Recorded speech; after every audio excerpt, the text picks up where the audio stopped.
ಈಗ ನಡಿ, ಓಡು, ನಡಿ ನಡಿ ನಡಿ.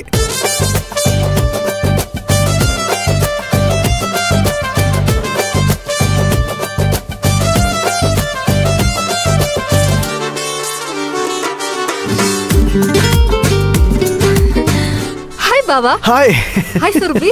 ಹಾಯ್. ವಾಟ್ ಎ ಸರ್ಪ್ರೈಸ್, ನೀನ್ ಜಾಗಿಂಗ್ ಮಾಡ್ತಿದ್ಯಾ? ಹಾ, ಗಂಡ ಹೆಂಡತಿ ಇಬ್ರು ಒಟ್ಟಿಗೆ ಜಾಗಿಂಗ್ ಮಾಡೋದ್ರಿಂದ ಇಬ್ರು ಆರೋಗ್ಯನೂ ಚೆನ್ನಾಗಿರುತ್ತೆ ಅಂತ ನಮ್ಮ ಅತ್ತೆ ಹೇಳಿದ್ರು. ಅದಕ್ಕೆ ನಾನು ನನ್ನ ಗಂಡನ ಜೊತೆ ಜಾಗಿಂಗ್ ಮಾಡ್ತಿದ್ದೀನಿ.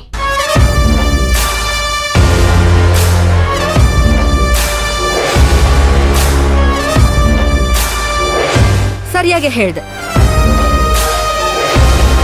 ನಾನು ಯಾಕೆ ಬಾವ ಇಷ್ಟೊತ್ತಾದ್ರೂ ಜಾಗಿಂಗ್ ಬಂದಿಲ್ಲ ಅಂತ ಅನ್ಕೋತಾ ಇದ್ದೆ.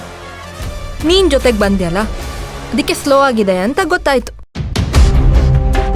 ಒಂದ್ ವಾರ ಟೈಮ್ ಕೊಡು ಶಿವಾನಿ, ಆಮೇಲೆ you can't match my speed. ಆಯ್ತು ಸುರ್ಭಿ. ಸುರ್ಭಿ, ನಾನು ತುಂಬಾ ದಿವಸದಿಂದ ನಿನಗೊಂದು ಮಾತು ಕೇಳೋಣ ಅಂತ ಅನ್ಕೋತಾ ಇದ್ದೆ. ನೀನ್ ಜೈರಾಮ್ ಅವ್ರು ಕೊಟ್ಟಿರೋ ಆರ್ಡರ್ನ ಕ್ಯಾನ್ಸಲ್ ಮಾಡಿದೆ ಅಂತೆ, ಯಾಕೆ? ಅದು ತುಂಬಾ ಚಿಕ್ಕ ಆರ್ಡರ್ ಆಯ್ತು ಶಿವಾನಿ. ನನ್ನ ಗಂಡ ಯಾವಾಗ್ಲೂ ಹೇಳ್ತಿರ್ತಾರೆ, ಯೋಚನೆ ಮಾಡಿದ್ರೆ ದೊಡ್ಡದಾಗಿ ಯೋಚನೆ ಮಾಡಬೇಕು ಅಂತ. ಒಳ್ಳೆ ಬಲೆ ಹಾಕಿ ರಾಶಿ ಮೀನ್ ಸಿಗೋ ಥರ ಇರ್ಬೇಕೇ ಹೊರತು ಒಂದು ಸಣ್ಣ ಗಾಳ ಹಾಕಿ ಸಿಗೋ ಒಂದು ಮೀನ್ಗೋಸ್ಕರ ಕಾಯ್ತಾ ಇರಬಾರ್ದು ಅಲ್ವಾ?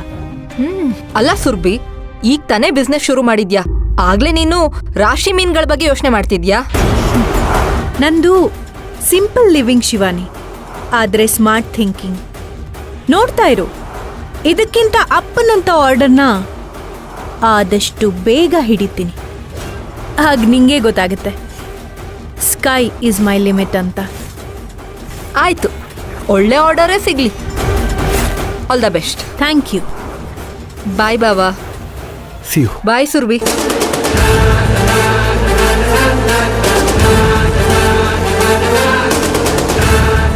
ತುಂಬಾ ಉರ್ಕೊಂಡು ಹೋದ್ಲು ಅನ್ಸುತ್ತೆ. ಇವತ್ ಕೊಟ್ಟಿದ್ದ ಚಿಕ್ಕ ಡೋಸ್ನೇ ತಡ್ಕೊಂಡಿಲ್ಲ. ಇನ್ನು ನಾಳೆ ನಾನ್ ಕೊಡೋ ದೊಡ್ಡ ಡೋಸ್ನ ತಡ್ಕೋತಾಳ ಅವಳು. ಅಂದ್ರೆ ನೀನು ಪೈಪೋಟಿಗೆ ಇಳಿತಿದ್ಯಾ? ಅವಳು ನಾಗವಂಶದೋಳಾದ್ರೆ ನಾನು ಸೂರ್ಯವಂಶದ ಸೊಸೆ. ಹಠಕ್ ಬಿದ್ರೆ ಕೆಲ್ಸ ಮಾಡದೇ ಇರಲ್ಲ. ಅವಳು ಸೇರು ಅಂದ್ರೆ ನಾನು ಸವಾ ಸೇರು. ಅವಳ ಬಗ್ಗೆ ಯಾಕೆ ಮಾತಾಡ್ತಿದೀವಿ? ಬಾ ಹೋಗೋಣ, ಬಾ.